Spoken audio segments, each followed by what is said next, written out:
嗨，大家好，我是坦平叔。今天是2025年5月13号，这一期咱们继续胡聊胡适、胡指、胡 A 还有胡一静老师啊。今天这个胡适走势不出意料又来了一出高开低走。13日 A 股盘中冲高回落，深成指、创业板指数是下跌北证50指数跌将近1%。上证50指数涨0.02%，沪指微涨0.17%，沪深两市全天成交额1.29万亿，比上个交易日又少了170亿，成交量是继续萎缩沪指表面上看是涨的，但是全市场3234只股票下跌，1941只股票上涨，跌多涨少。你看同样是一个新闻，就是中美之间的贸易战达成共识美国的股市好像反弹了4%还是几%。但是到了胡适这儿就是高开低走，如果不是银行股这个拉指数恐怕今天是下跌的。这说明什么问题呢？说明即便有这个海外机构还有很多机构国内的机构拼命的唱多胡适，但是资金就是不买账，大家心里都心知肚明这玩意儿是忽悠那些散户的。如果大家仅仅看银行股这个指数那 A 股确实已经是慢牛。今天这个银行板块再度上涨，这个银行指数已经创了2015年8月以来的新高，离2015年6月牛市，就是10年前的那个6月的牛市还有10%左右的距离。所以说你要看指数咱们现在指数在3300点，但是银行股是走的是慢牛。问题是广大的金融消费者有几个人买了银行股呢？你越不敢买它越涨，一直要涨到你接盘为止，拉爆银行股。所以我们反过来再看那现在指数在3300点，银行股马上要创历史新高，那反过来就说明其他的股票你知道有多惨吗？那是不停的创新低也就是散户赢了指数输了钱，他的账户是不停的缩水这就是为什么一到对吧，每次跌下去之后指数回到了原来的高点，但是散户的这个账户他回不到原来的高点，都是散户在买单。而这个银行股呢，散户也不敢去接盘，因为大家心知肚明知道银行股它的业绩它支撑不了这个股价对吧？现在息差是在缩小，银行利空对吧？这些不利因素是肉眼可见，银行的这个营业收入和利润恐怕都要双下降。你怎么掩饰它？怎么去包装它？美化它的报表？你只能掩饰一时你不能永远掩饰对吧？丑媳妇要见公婆等到散户痛定思痛杀进银行股的时候，就是他露出真面目的时候对吧？你散户不进去，他就天天掩饰对吧？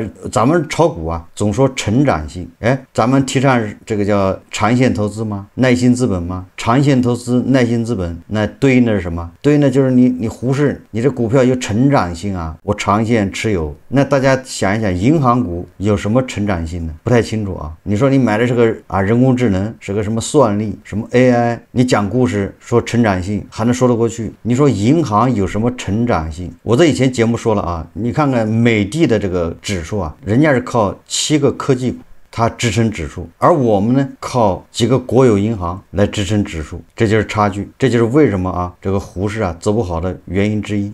我在想银行股里面都是国家队、社保基金，那他们为什么不买那些散户喜欢的股票呢？是他们不愿意给散户抬轿子吗？不能这么认为你不要觉得好像国家队就要跟散户对着干你散户买这股票我就买那个股票，不是这个意思只能说明这个散户看中的那些股票在国家队看来那简直就是垃圾，不能买，那个忽悠散户可以，所以他们就选中了银行股。银行股再不行，好歹它每年分红可以分些钱，你再没成长性它能分红银行股体量大，所以国家队，所以这些社保基金愿意扎堆到银行股，他是没得选。我想也不是他喜欢银行股，是除了银行股之外他真的没得选，所以这个矬子里面拔将军所以说胡适现在在3300点以上，感觉要到3400点了，但是散户是开心不起来的。你要说点位跟去年比对吧，跟前年比涨了10%几，但是散户都是在赔钱除非你满仓银行股。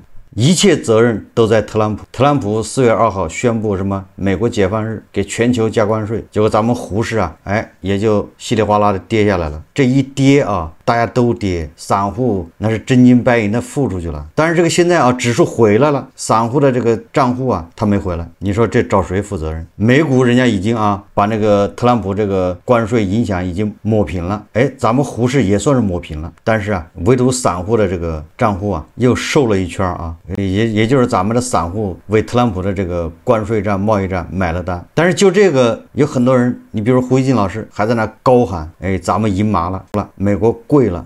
他也不知道自己买的单，对吧？自己把账户打开看一看，是不是买单了？这个他不知道，反正就知道美国啊贵了，美国怂了，美国输了啊！胡锡进老师说啊，咱们把美国打回了38线，多多少少啊有点这个阿寇精神胜利法的意思。胡锡进老师啊，在纠结于啊中美到底谁赢了谁输了的时候啊，唯独忘了看一眼自己的账户。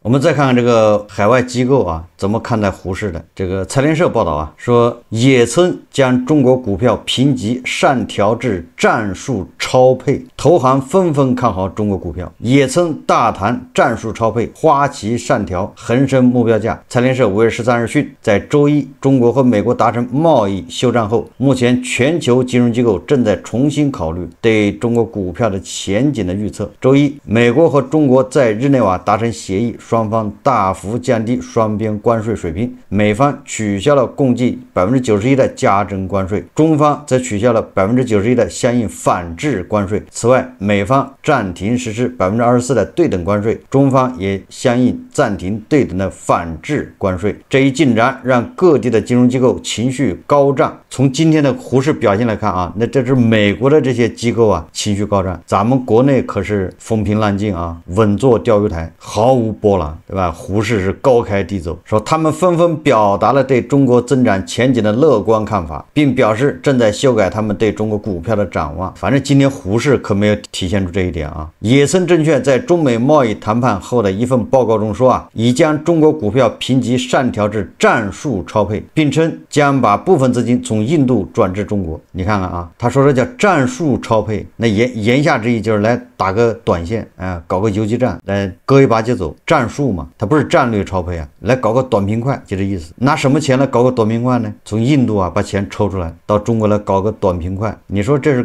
到底是看好胡适还是高级黑呢？野村的报告写道啊，在中美关税预期缓和、国内刺激政策持续发力的背景下， A 股市场具备更强的防御性和政策支持，全球资本对中国股票再配置趋势可能进一步推动资金流入。中国市场的政策弹性和经济复苏节奏可能使其在震荡中表现更优。就短期而言，市场或以震荡为主，但中国国内政策仍有后手，长期将为市场提供支撑。说一千道一万啊，最好把自己的实盘亮出来给大家看一看，别到时候又是模拟盘呢。财联社还报道啊，说对冲基金加码中国股票，总之啊都是唱多啊。这个摩根士丹利啊，在一份报告中指出，在看到中美达成贸易协议的迹象后，美国对冲基金纷纷买入了在美股交易和 A 股市场交易的股票，重新接触了中国。该行还补充到啊，相比之下，对冲基金在泰国、中国香港、印度和澳大利亚等大多数亚洲地区都减了头寸，也就是在亚洲其他地方都是减仓，然后把这钱啊都加到这个中国的资本市场。为啥加完了之后没有动静呢？对吧？这个股市啊，无论是成交量还是指数，对吧？成交量在萎缩啊，指数也没涨，这到底加哪儿去了呢？是不是走错路了，上错了厕所？但是我还看到了啊，利空的消息，那这是实实在在的。今天有媒体报道说，摩根大通第一季度同时减持魏小李，对未来持仓创新低。根据摩根大通5月12日提交给 SEC 的文件，该机构在2025年 Q1 同时减持蔚来、小鹏汽车和理想汽车，对蔚来的持仓规模则已降至2019年 Q1 首次持有以来新低。数据显示，摩根大通报告期内分别减持了380万股、331万股和6.6万股的魏小李股份，环比分别减少95%、72%和17%。截至2025年 Q1 末，摩根大通对魏小李的持仓规模分别降至18.8万股、129万股和33万股。这就是摩根大通啊对魏小李可以说是叫清仓式减持。怎么海外机构不看好咱们新能源汽车了？咱们新能源汽车现在不是高歌猛进吗？如火如荼吗？摩根大通一边唱多胡适，一边撤退啊，这个叫言不由衷啊。新能源汽车对吧？在胡适里面那是最有成长性的。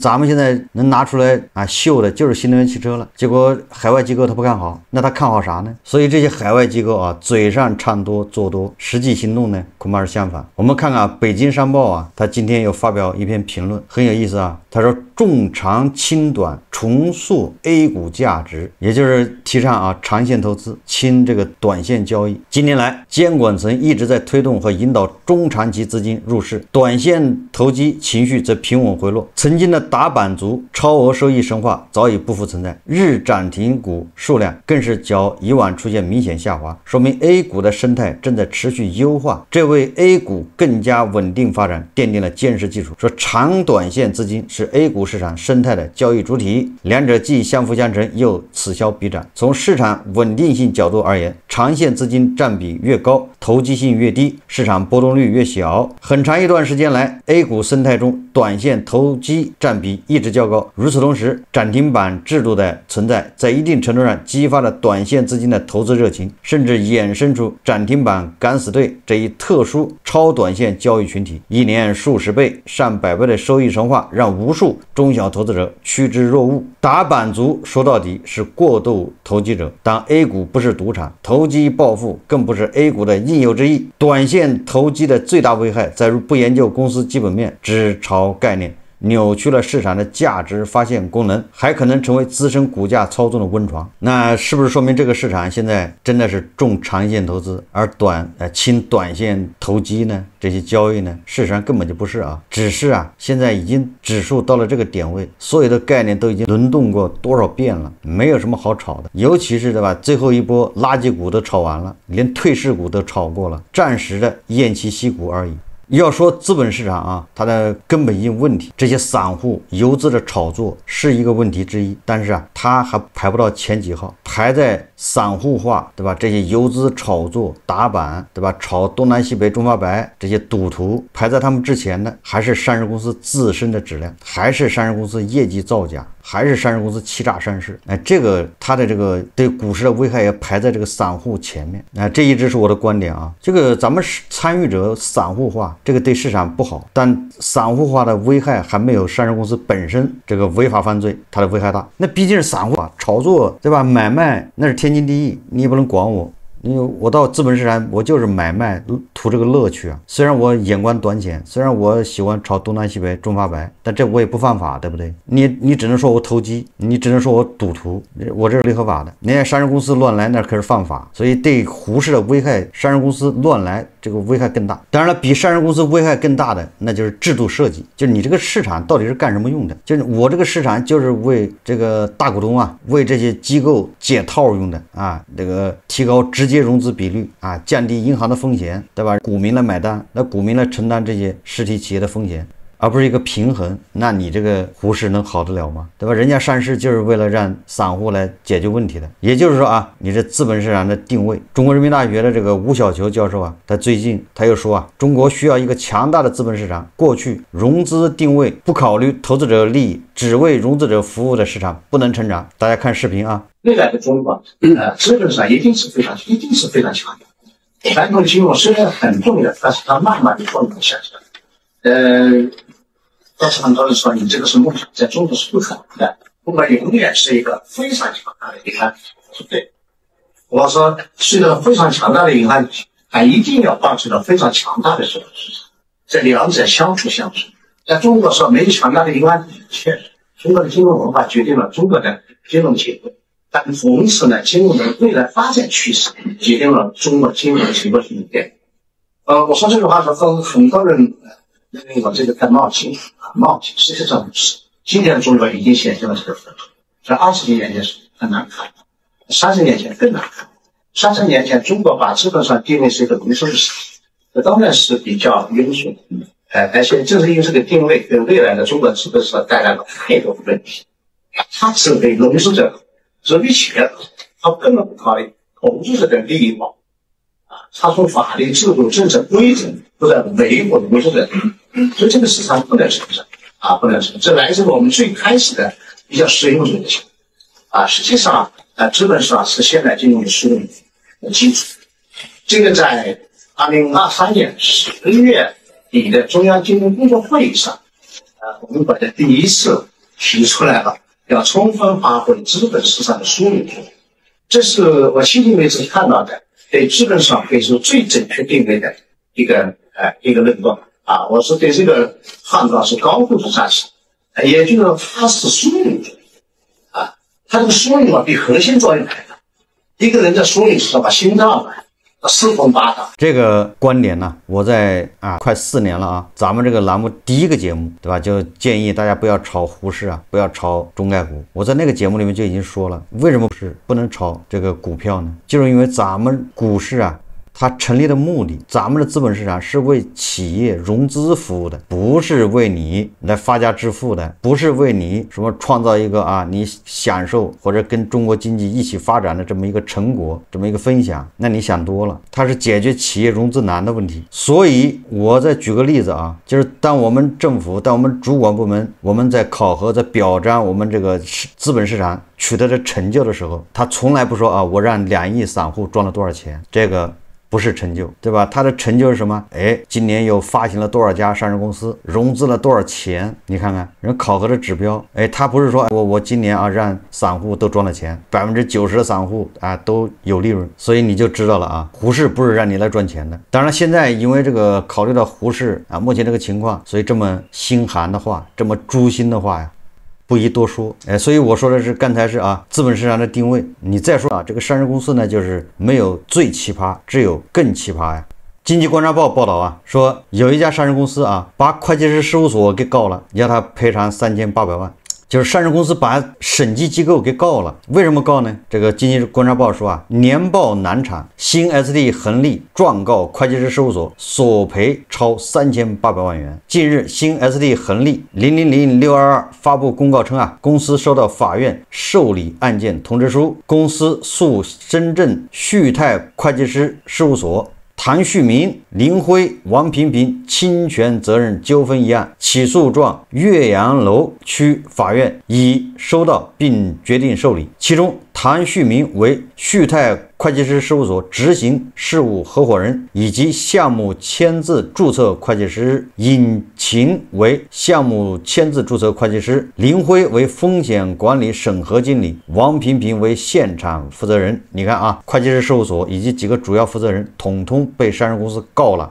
新 SD 恒利认为，旭泰会计师事务所作为公司2024年审计机构，未按约定时间、流程及法定程序开展审计工作，导致公司无法在法定期限内披露年报。2025年4月30日当日，公司市值损失超3800万元。新 SD 恒利请求判令旭泰会所赔偿经济损失。你看看这就是典型的就是屎拉不出来，怪地球引力。这我不看下面的内容我都知道，他埋怨会计师事务所不给他出审计报告。对于报告难产的原因，新 SD 恒利解释称，公司与审计机构就一些重要事项仍在沟通确认，是否导致年审会计师发表非标准审计意见存在不确定性。也就是两个人为这个年报的这个结论在纠结。会计师机构认为你这个我不能发表意见，或者我只能发表否定意见，但是上市公司觉得你这不对，你不能说否定意见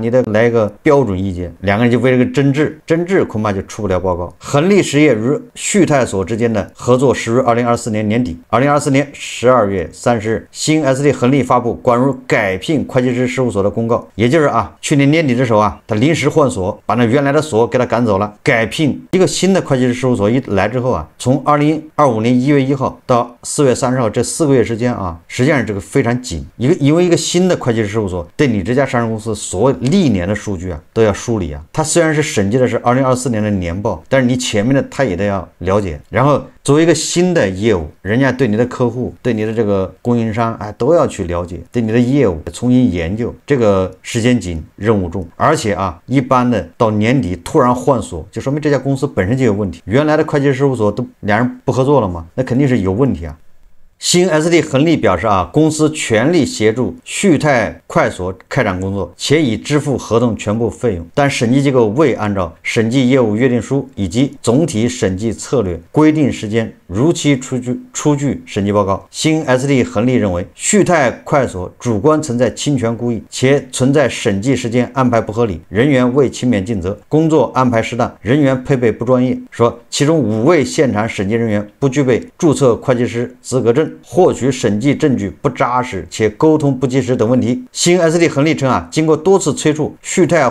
快所才于2025年4月29日下午3点后出具错误百出的盖章版审计报告，导致原告无法完成内部审议程序，未能在法定期限内披露定期报告。旭泰快所侵权行为直接导致原告无法在法定期限内披露年报。2025年4月30日当日上午，公司市值损失3800万元，为维护上市公司及全体股民合法权益。新 SD 恒利遂提起诉讼。虽然没有看到这个会计师事务所的回应但是我可以肯定，以我的经验毕竟咱们是干过这活的，十有八九是会计师事务所跟这个上市公司沟通的时候他出的报告恐怕就是无法发表意见，这还算好的，人家没说否定意见。你要知道对新 SD 恒利这样的上市公司，它已经有问题了。如果你再给他出一个叫无法发表意见，那就基本上判了死刑。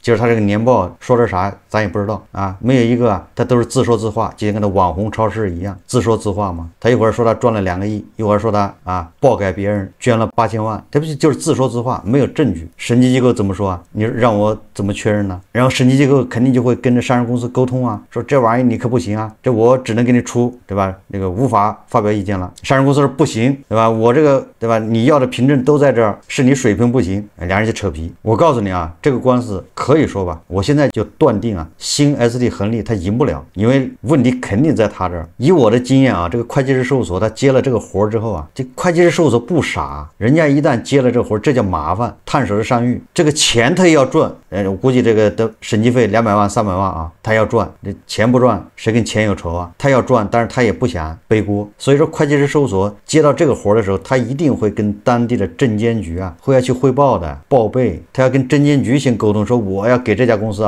我也给他擦屁股了，我来给他审计。证监局一定会让他你一定要按照秉公对吧，怎么样要认真对吧，要出一个合格的审计报告。然后这个会计师事务所甚至还到交易所去报备这个新 SD 恒利是深交所的嘛，那这个会计师事务所还要去深交所去沟通而且我告诉你等这个会计师事务所把那个审计报告差不多了，他已经心里有结论了，审计底稿都有了，他已经大致知道了。这个时候他正式出那个审计报告类型的时候，他还要去证监局沟通，他还要去深交所沟通一下，因为这个涉及到退市这个事很大呀，所以深交所他也会沟通完之后达成一致了这是我分析的这个过程。然后这个会计师事务所他回来再跟上市公司沟通这个上市公司还在争取说你能不能给我出一个带强调事项段的标准报告。什么叫带强调事项段呢？也就是说我这个报告大体上没问题但是里面有1-2个问题不涉及对吧，这是什么可持续经营的，你可以强调一下，意思就是这个报告大体上没问题，但是有个别地方存疑，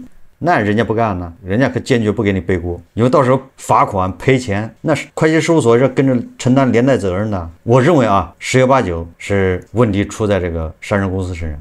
你看那个对吧，临时换会计师事务所这个骚操作，就实际上预示它本身就有问题。你现在又退市，然后他说这个会计师事务所现场的这个说注册会计师不够有很多人都没有会计师什么资格证，这个纯粹是叫鸡蛋里挑骨头了，对吧？一般的会计师事务所他进场的人员入驻他一般的报告上面有2个注册会计师签字就行了，一个是这个合伙人，一个是现场负责人。然后因为会计师事务所他会老带新他还带很多实习生打下手那这些人肯定没有会计师证人家里面骨干有就行了，签字会计师有就行了，他谁签字谁负责任呢？当然了，这是我个人的推测具体情况反正他这案子既然是法院已经受理了，那肯定审完之后要判决的，到时候就可以知道了对吧？一切都会公之于众，到底是上市公司自己有问题，还是说人家会计事务所没那个水平。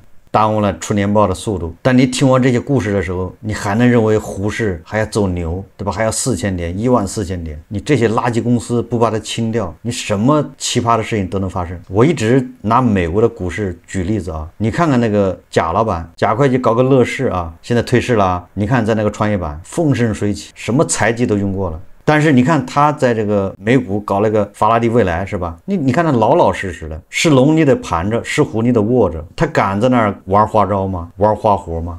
你看，同样的是贾会计啊，他在胡适这儿就是耍的风生水起，这故事讲的简直是天花乱坠，成了创业板的标杆。但是到了美的那儿，怎么就老实了呢？对吧？贾会计在胡适那就是一个骗子，哎，到了美的那儿，怎么就变成那个真人君子了呢？到底是什么原因呢？如果你不把这个搞明白，然后你老是强调，对吧？咱们要走慢牛，咱们要跟美国一样，咱们资本市场也得超过美国，这不扯淡吗？哪一天啊，贾会计在美国的资本市场生龙活虎，对吧？展开各种财技，但是到了胡适呢，是龙他盘着，是虎他卧着，那就说明咱们市场好了。这个时候你说啊，我们要超过美的，这个就有了可能。你说胡适5000多家上市公司，大大小小贾会计这样的人有多少呢？同样是贾会计，对吧？为什么在这儿就是这个样子，在那儿就变成那样子，对吧？这个值得人深思啊。所以说不是咱们天天唱空胡适啊，是因为你这个市场有问题啊，你解决不了，对吧？你这些问题不解决掉，它怎么可能走牛市呢？好，这期节目我们就聊到这里，感谢大家收看。如果喜欢我的节目，欢迎订阅、转发，也可以在下方留言评论，谢谢大家。